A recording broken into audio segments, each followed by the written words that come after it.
Hola, mi nombre es Moisés Luna, productor ejecutivo de El Faro de Redención. Es un placer poder compartir en esta semana los mejores programas del 2024. Seguimos con Herodes y yo, originalmente al aire el 3 de enero, en nuestra serie La Epifanía de Cristo. Puedes escuchar más de esta serie en nuestro archivo de programas en elfaroderedención.org.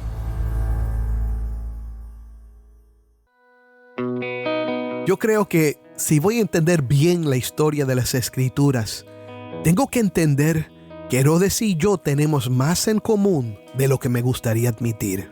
Mi hermano, la reacción de Herodes es la reacción del ser humano cuando se da cuenta que hay uno mayor que él a quien debe someterse. Un Dios que demanda santidad. Un creador que nos dio vida pero requiere que le obedezcamos y que somos culpables de pecar contra su amor, su bondad y su santidad. Eso nos turba, nos agita profundamente.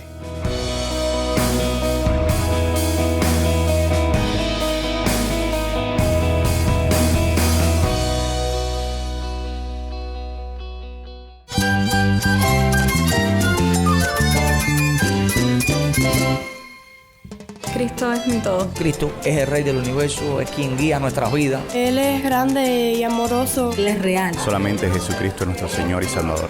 Es mi guía quien me fortalece. En Cristo Jesús hay esperanza, hay paz. Y nuestro Dios es un Dios de rescate. Estás escuchando El Faro de Redención. Cristo desde toda la Biblia, para toda Cuba y para todo el mundo. Hola, soy el pastor Dani Rojas, el director y locutor del Faro de Redención. Gracias por acompañarme hoy. Mi hermano, me da mucho gozo comenzar este año nuevo contigo. Estamos esperando cosas grandes para el año nuevo, con muchas bendiciones de Dios y sobre todo, la oportunidad de seguir brillando la luz de Cristo desde toda la Biblia. Hoy estamos en el tercer día de una nueva serie titulada La Epifanía de Cristo. Epifanía significa manifestación o aparición y sugiere la idea de brillar o resplandecer en medio de las tinieblas. Y además es el nombre de una fiesta que se celebra alrededor del mundo cada 6 de enero. En esta fiesta se recuerda la llegada de los magos del Oriente que visitaron a Jesús. Un relato que se encuentra en el Evangelio según Mateo capítulo 2. Y es una historia bien conocida a nivel popular, ya que está conectada con la Navidad. Pero vamos a ver que hay muchas cosas que podemos aprender de esta historia que nos ayudan a entender mejor el Evangelio de Jesucristo y la gracia de Dios. En el estudio de hoy, exploramos primero el tema principal de la Biblia, el plan de Dios para restaurar a la humanidad caída, y veremos cómo se va desarrollando en el Antiguo Testamento hasta que culmina en el Nuevo. Entonces llegaremos al nacimiento de Jesús, el Rey prometido en la humilde ciudad de Belén. Veremos el contraste entre las reacciones humanas representadas por la agitación de Herodes y la adoración de los magos. Conoceremos un poco mejor a este rey Herodes y veremos cuál es su papel en esta historia. Si tienes una Biblia, busca Mateo 2:1 y quédate conmigo para ver a Cristo en su palabra.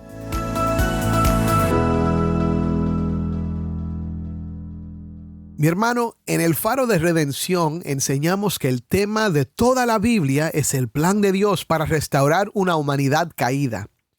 Aunque quizás ya sabes esto, permíteme explicarlo porque es esencial entenderlo y es bueno repetirlo. Cuando en el principio Dios creó los cielos y la tierra a través de su palabra, el verbo, todo lo que Él creó era bueno. Así también era el hombre, bueno y creado para reinar, dirigir y multiplicarse en la tierra, en comunión con el Creador, que lo creó a su imagen y semejanza. Pero el hombre pecó. Eligió desobedecer a Dios comiendo del árbol que Dios le había dicho que no comiera, porque el día que comiera del árbol moriría. La serpiente los engañó y el hombre y la mujer comiendo comenzaron a morir.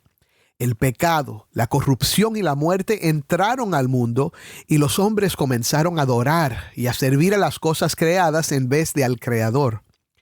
Creyéndose sabios, se volvieron necios, por lo cual Dios los entregó a la impureza que ellos mismos prefirieron. Así comienza la Biblia, mi hermano. Y lo que te acabo de describir es un resumen de los primeros capítulos del primer libro de la Biblia, Génesis, con un poco de comentario del apóstol Pablo en Romanos 1, del 21 al 24. A lo largo de todo el Antiguo Testamento podemos ver cómo Dios fue obrando para llevar a cabo un plan para restaurarnos a Él.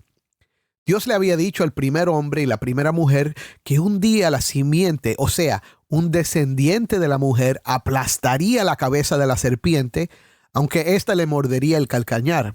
Después del diluvio, a través del cual Dios protegió un remanente de la humanidad por medio de la familia de Noé, Dios llamó a Abraham, prometiéndole a través de un pacto y un juramento que él sería el padre de multitudes, de muchas naciones, y que en él serían bendecidas todas las naciones de la tierra.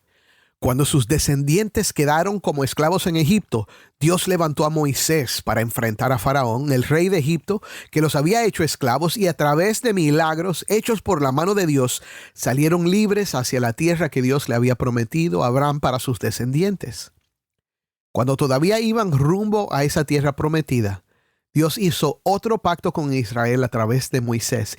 Les dio su ley y los organizó para que fueran su pueblo especial protegido, siempre que obedecieran su ley, y les prometió en Deuteronomio que un día surgiría un profeta como Moisés que les hablaría de todo lo que Dios manda. Sin embargo, a pesar de que Dios los acompañó y les dio esa tierra prometida, nunca fueron completamente fieles al pacto.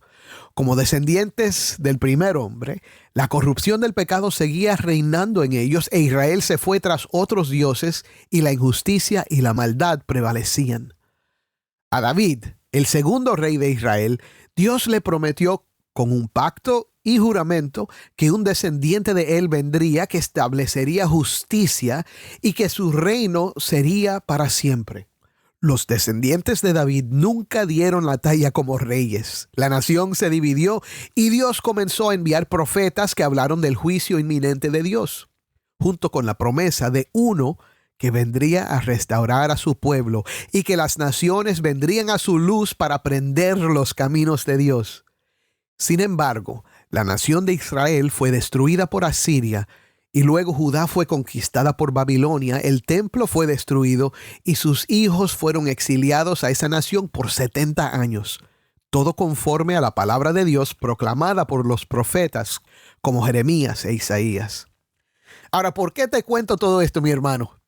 Porque esta es la historia de Dios y su plan de salvación. Es nuestra historia también.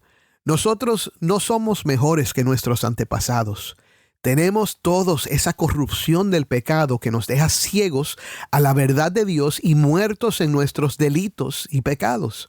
Y cuando leemos historias como la de Mateo 2, del 1 al 12, es fácil creer que somos mejores que los villanos y nos identificamos más bien con los héroes. Para el tiempo en que nació Jesús, el mundo estaba en espera de un rey que gobernaría con justicia al mundo. De hecho, se dice que entre los persas había esa esperanza. Los romanos también la tenían y algunos se imaginaban que sería Augusto César, que había establecido la paz romana en su imperio. Al parecer era un tema universal que Dios había puesto en los corazones humanos. Lo que no se imaginaban es que el rey que tanto anhelaban había nacido en un humilde pueblo a 6 millas de Jerusalén, Belén de Judá, la ciudad de David. El Salvador del mundo, el Rey prometido, el tema principal de todas las Escrituras y el deseado de todas las naciones, había nacido. Pero como dice Juan 1 del 10 al 11, Él estaba en el mundo y el mundo fue hecho por medio de Él y el mundo no lo conoció. A lo suyo vino y los suyos no lo recibieron. Es increíble pensar que la luz del mundo había llegado, pero la mayoría de las personas no se lo imaginaba. El Rey prometido había nacido, el que el mundo anhelaba, y estaba con su madre María y José en Belén. Parte del problema es que los judíos tenían un rey.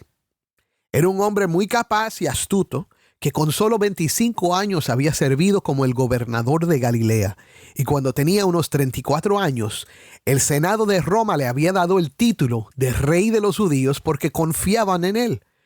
Derrotó a sus enemigos, trabajó por el bien de su pueblo, fortaleciendo las ciudades, embelleciendo todo, derrotando a las pandillas que atacaban a los que viajaban por carretera, reduciendo los impuestos 2 veces y hasta devolviéndole al pueblo parte de sus impuestos una vez cuando había una hambruna en la nación. Invirtió mucho dinero para restaurar y embellecer el templo de Jerusalén. Logró tanto en su vida que le decían Herodes el Grande. Sí, escuchaste bien.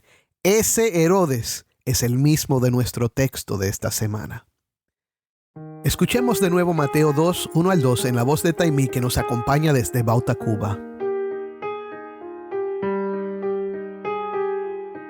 Después de nacer Jesús en Belén de Judea, en tiempos del rey Herodes, unos sabios del oriente llegaron a Jerusalén preguntando: ¿Dónde está el rey de los judíos que ha nacido? Porque vimos su estrella en el oriente y lo hemos venido a adorar. Cuando lo oyó el rey Herodes, se turbó, y toda Jerusalén con él. Entonces, el rey reunió a todos los principales sacerdotes y escribas del pueblo, y averiguó de ellos dónde había de nacer el Cristo. Y ellos le dijeron: en Belén de Judea, porque así está escrito por el profeta. Y tú, Belén, tierra de Judá, de ningún modo eres la más pequeña entre los príncipes de Judá, porque de ti saldrá un gobernante que pastoreará a mi pueblo Israel. Entonces Herodes llamó a los sabios en secreto, y de ellos determinó el tiempo exacto en que había aparecido la estrella. Y enviándolos a Belén, dijo: vayan y busquen con diligencia al niño, y cuando lo encuentren, avísenme para que yo también vaya y lo adore. Después de oír al rey, los sabios se fueron, y la estrella que habían visto en el oriente iba delante de ellos, hasta que llegó y se detuvo sobre el lugar donde estaba el niño. Cuando vieron la estrella, se regocijaron mucho con gran alegría. Entrando en la casa, vieron al niño con su madre María, y postrándose, lo adoraron. Y abriendo sus tesoros, le presentaron obsequios de oro, incienso y mirra. Y habiendo sido advertidos por Dios en sueños que no volvieran a Herodes, se fueron para su tierra por otro camino. Gracias, Taimí. Esto fue Mateo 2 del 1 al 12. En los programas anteriores hemos visto el contexto, el resultado y el impacto de la visita de los magos del Oriente. También profundizamos un poco en quiénes eran estos hombres y por qué dieron ese largo viaje para adorar al recién nacido rey de los judíos después de ver su estrella en el Oriente. Hoy quiero llevarte a mirar a la reacción tanto del pueblo como del rey Herodes cuando la caravana de estos sabios entró a Jerusalén y comenzaron a preguntar: ¿dónde está el rey de los judíos que ha nacido? Por el texto, podemos ver que estos hombres, que algunas fuentes históricas sugieren que eran los que confirmaban a los reyes en su región, entran a Jerusalén y comienzan a hacer su pregunta. No sabemos si preguntaron con una proclamación pública de su búsqueda o si se acercaron a individuos como a oficiales del gobierno o soldados. Solo sabemos que la noticia llegó a oídos del rey Herodes. ¿Cuál fue su reacción? El versículo 4 nos dice: se turbó y toda Jerusalén con él. La palabra griega que se traduce turbó también se puede traducir como agitó y sugiere la idea de una preocupación que puede conducir al pánico. La misma palabra se usa luego en Mateo 14, para que veas, cuando los discípulos ven a una figura caminando sobre las olas del mar y se turban y comienzan a gritar del miedo. Un popular predicador y autor norteamericano, John MacArthur, sugiere que Herodes se turbó porque era un rey cruel, maníaco y paranoico, y que el pueblo se turbó por el temor que le tenían a él.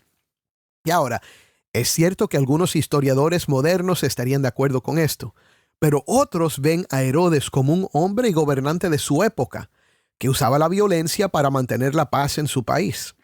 Es verdad que Herodes mató a muchos de sus enemigos políticos, incluso a 3 de sus hijos, a una de sus esposas, tenía 10, y a su suegra y muchos más.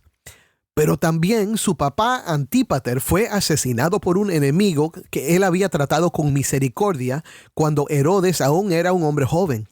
Y Herodes también perdió a un hermano que admiraba mucho debido a intrigas políticas. O sea, él tenía por qué temer. Es más, estas cosas horribles han sido lamentablemente comunes entre los políticos de casi todas las épocas del mundo.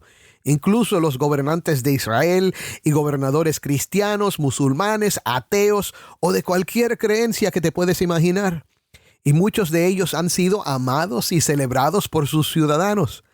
La sangre ha corrido por miles de años debido a cosas como estas. No estoy sugiriendo que Herodes es malentendido y que debemos tenerle lástima.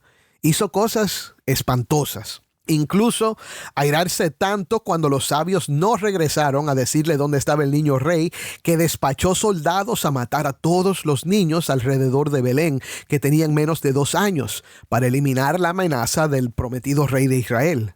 Y por esto lo vemos como un villano de primera categoría. El problema es que Herodes padecía de una condición común a toda la humanidad. Herodes, mi hermano, era un descendiente de Adán y Eva y heredero de la misma corrupción y pecado que afecta a todos los seres humanos. Cuando leemos esta historia, tendemos a identificarnos con los sabios que estaban buscando al rey para adorarlo. Yo creo que si voy a entender bien la historia de las Escrituras, tengo que entender que Herodes y yo tenemos más en común de lo que me gustaría admitir. Mi hermano, la reacción de Herodes es la reacción del ser humano cuando se da cuenta que hay uno mayor que él a quien debe someterse. Un Dios que demanda santidad, un creador que nos dio vida pero requiere que le obedezcamos y que somos culpables de pecar contra su amor, su bondad y su santidad. Eso nos turba, nos agita profundamente. Herodes representa a todos los seres humanos. Hemos caído, pero sabemos en nuestro interior que fuimos creados para reinar y tener dominio. Nuestra carne no quiere someterse al Rey verdadero. Queremos reinar nosotros sin someternos a nadie. Pero mi hermano, la historia de Mateo 2, del 1 al 12, no es acerca de Herodes. Y aunque son figuras importantes en la historia, tampoco es acerca de los Reyes Magos. Es acerca del plan eterno de Dios para salvar y restaurar su creación. Por lo que la figura central de esta historia es ¿quién? El niño que esperaba en Belén para recibir la adoración de los reyes. El que estaba tal vez todavía en pañales y que a la vez sostenía el mundo con su poder. El Verbo encarnado, Cristo Jesús. El rey Herodes era corrupto de nacimiento. Y yo también soy corrupto de nacimiento. ¿Y tú? Pero ese niño creció y nunca pecó porque no había corrupción en él. Jesús, mi hermano, era incorruptible. Y 33 años después, los hijos de esos mismos sacerdotes y escribas que identificaron a Belén como el lugar de su nacimiento, conspiraron para arrestarlo, acusarlo y crucificarlo. Pero cuando murió, llevó nuestros pecados en esa cruz como los profetas indicaron y canceló nuestra deuda, obteniendo para nosotros el perdón de nuestros pecados. Y resucitó para reconciliarnos con Dios y dar vida eterna a los que creemos en Él. ¿Y cómo obtenemos esa vida? Es por la fe. Él ya la ganó para nosotros, pero necesitamos que la luz de su estrella nos muestre que Jesús es el Rey prometido que vino a salvarnos. En otras palabras, necesitamos la gracia de Dios. Es su gracia que nos lleva a creer en Él, a postrarnos para adorarle y entregarle nuestras vidas. Mi hermano, si ya crees, dale gloria a Dios, porque Él ha sido bueno contigo. Y si todavía no crees, pero estás sintiendo hoy en tu corazón que debes entregarte a Cristo, dale gloria también, porque esa es la luz que te está indicando dónde está tu esperanza. Es Cristo.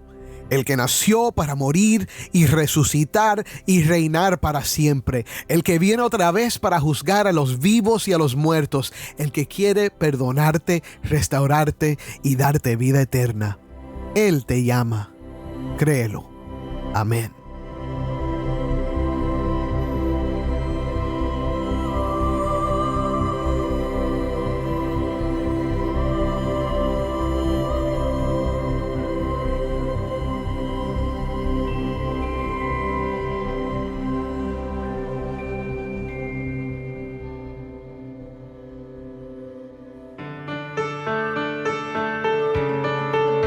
Soy el pastor Dani Rojas y esto es el Faro de Redención.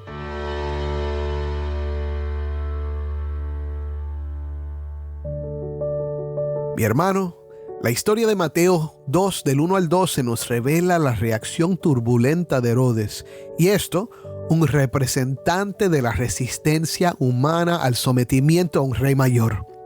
Pero gloria sea a Dios que nuestro representante no tiene que ser el hombre Herodes. Podemos someternos a la verdadera luz de la historia, al niño de Belén, Cristo Jesús. Su incorruptibilidad redentora ofrece perdón y vida eterna a través de la fe. Dale gloria a Dios si ya crees, y si aún no crees, deja que la luz de su estrella te guíe hacia tu esperanza en Cristo. Amén. Oremos. Padre, hoy te damos gracias. Te damos gracias porque tú nos ves en nuestro pecado. Nos ves en nuestra rebelión. Nos ves afectados por esta corrupción del pecado. Y nos ves que vamos rumbo a la muerte, Señor. Padre, y aún así nos amas. Señor, gracias por enviar a Cristo a nacer en Belén. Señor, a recibir la adoración de los Reyes Magos. Señor, a recibir el oprobio de la gente, el rechazo de su pueblo, pero para morir en nuestro lugar.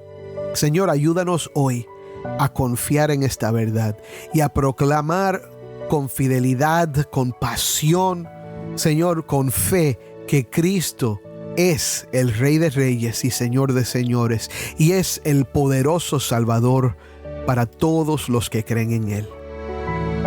Te damos gracias por todo esto en el nombre de Cristo. Amén. ¿Tienes una historia que contarnos sobre cómo el Faro de Redención está impactando tu vida? Mándanos un correo electrónico a ministerio@elfaroderedencion.org. Y no olvides buscar el perfil del Faro de Redención en Facebook, Instagram y Twitter, donde encontrarás diariamente más recursos para animarte en tu fe. Antes de despedirnos, quiero compartir una oportunidad especial contigo. El Faro de Redención provee más que palabras. Brilla la luz de esperanza para el pueblo cubano con el poder del Evangelio. Si nos escuchas fuera de Cuba, quiero que sepas que al apoyarnos, desempeñas un papel esencial para poder llevar el mensaje de salvación a quienes necesitan el Evangelio. Al invertir en este ministerio, nos permites llegar a más oídos, tocando vidas y teniendo un impacto duradero en un pueblo necesitado. Juntos podemos tejer una historia de transformación, compartiendo la luz de la fe con aquellos que más la buscan. Visita nuestro sitio web, elfaroderedencion.org, y conviértete en un socio de este viaje. Tu inversión, sin importar el monto, tiene el poder de llevar un cambio positivo a Cuba. Gracias por unirte a nosotros en difundir la luz de Cristo desde toda la Biblia, para toda Cuba y para todo el mundo. Tu colaboración significa mucho para nosotros y para aquellos cuyas vidas tocamos juntos.